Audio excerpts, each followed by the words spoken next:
Hi, this is Rebecca Kenna at AQ Sports Yorkshire. I might as well do this as a drill of the day. It's a drill I got off Stan Moody, a 13-year-old player from Halifax. Very good player. He'll be on the Pro Tour very soon. So he's done a 147 on this drill. So I thought I'd give it a go. And after a few attempts, over a couple of days, I've managed to do it tonight. So I'll walk you through it because it's a good drill for you to practice.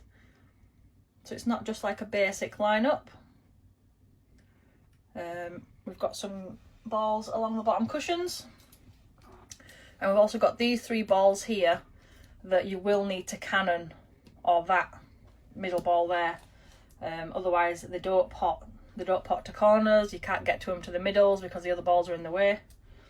So the first shot, I've done what Stan did and took the top red from that line. And we're trying to get 147 on this, so we're taking blacks with every red. Now ideally we want to land low on these reds so we can get straight back up for black. If we land straight we have to screw back. I think this shot I have to force the stun. Yep. So we don't want to land just high on these balls. Otherwise we have to play off the cushion and back, which is more difficult because you need side. So we're just trying to pot reds and blacks. Obviously clearing this lineup isn't too difficult. Try take that red out first, because it all opens up options off the black. So I'll just talk you through it. So I'm just dropping these in. Ideally landing slightly higher on the black to get onto these balls as soon as I can. But if I land straight or low, I can always screw back. So that angle, I have to go up there for that one or that one.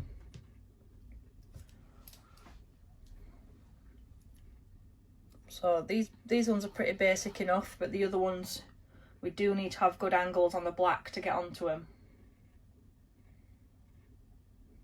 So just off straight would be ideal. We can come down here. I think I'm screwing back again on this one. Yeah, just off straight but screwing back. For that one or that one.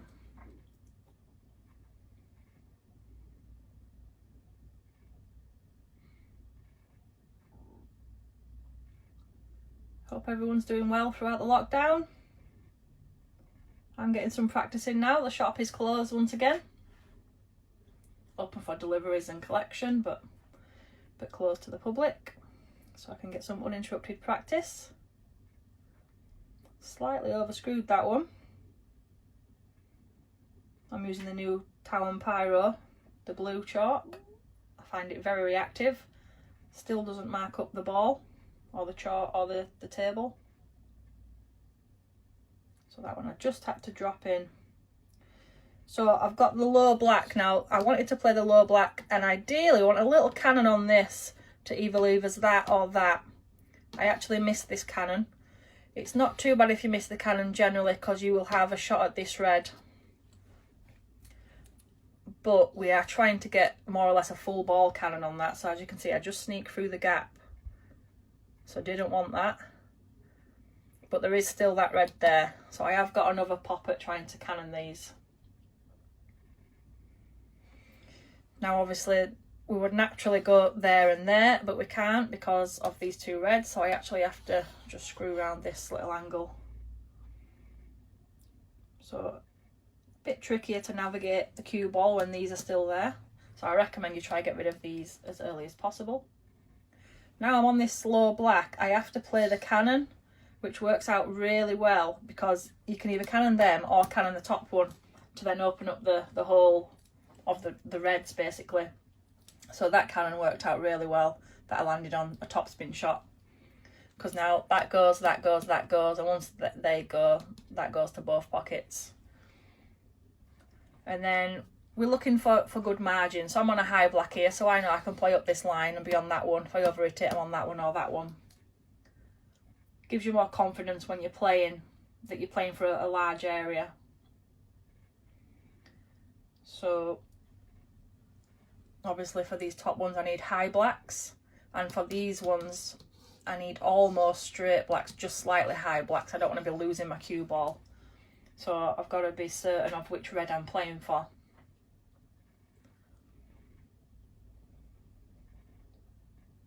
So when you land on angles, you can then pick the next angle you'd like.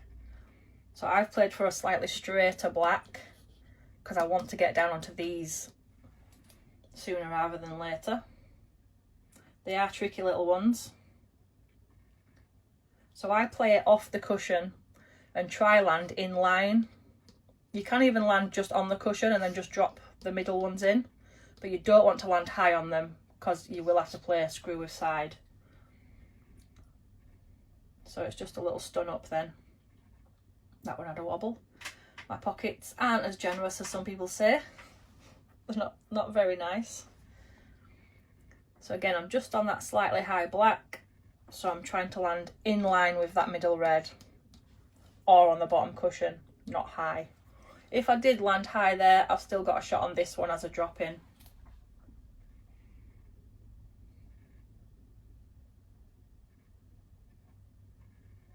So another little stun up. Now because I'm on that low black, I need to get onto these. Now the best way to do it, being that both of them pop to this corner, would be to come straight up there. Could even do a deep screw, but might as well do straight up to land on that one or that one. So we've got a big margin for error there. If we overdo it, we're on that one. If we underscrew it, we'll come up in more straighter line. But this has offered me a very good angle to stun one through on and off the cushion, I think.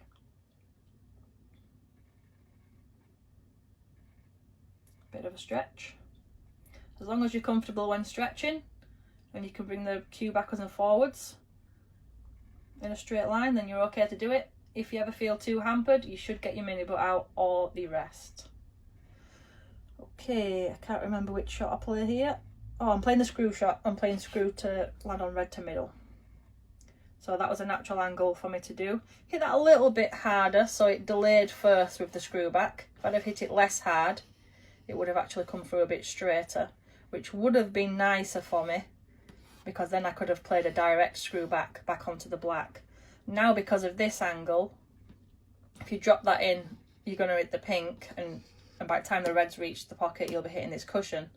So I've got to actually hit this line here, which means I have to work out whereabouts to hit on the cue ball. Now what I teach is there's 3 different ways. Topspin gets you a certain angle, backspin gets you a certain angle, and then stun gets you 90 degrees off the pot. So I'm just working where the stun line gets me, and it's perfect for a stun. So even though this looks like a difficult shot to get right, it's just the centre of the white I need to hit. So once I've figured that out, just make sure of the pot and the white will go where you want it to go. So my white has hit that line lovely. Now obviously it was quite important I land either straight or just high on the black there. If I land low on that black, I'm making life very hard to get on those last 2. So that was a very important shot.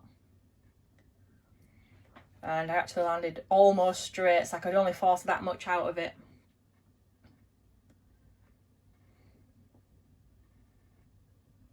Now that red does go. So I do recommend just dropping these reds in. Obviously the higher you are on these reds, you have to drop them in, otherwise you'd lose your cue ball.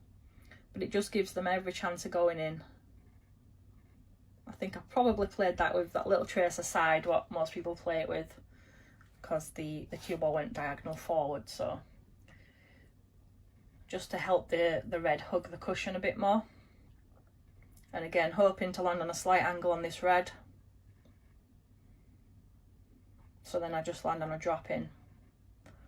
And then if you've watched any of my other drills, you'd know if we land on this side of the table, we kind of want to land on a low black really, to just have the natural angle to go up. Now I'm trying to drop this in.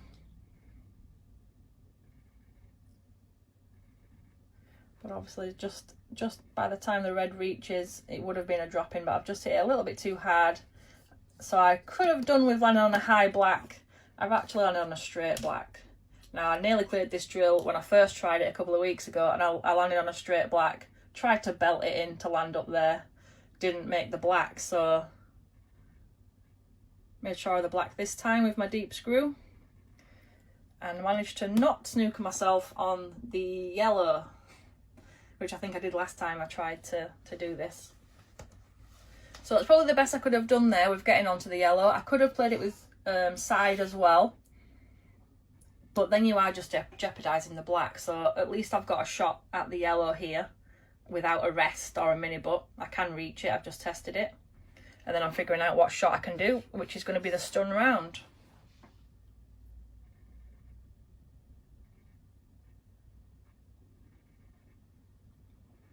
So a little bit hard to throw my angle around, but I've got a shot on the green. So this isn't the nicest colour clearance, but it is to finish this drill as a 147, so concentration. Didn't hit that one as hard as I should have with the top spin, obviously wanting to land on that low brown to stun off the cushion. So I have to play the cut knowing my natural angle is going to come down here, but I will have a shot on the blue. So yeah, not the nicest of colour clearances, but just dropping it in to try not lose the cue ball too much. One of the last drills I did was the continuous colour clearances, which is really good for getting you better at clearing all the colours. You get different scenarios, like maybe this. So obviously this blue, it's actually dead straight. I have to clean the white here, I just noticed the hair on it. And then you can't take a shot when there's a hair on the cue ball.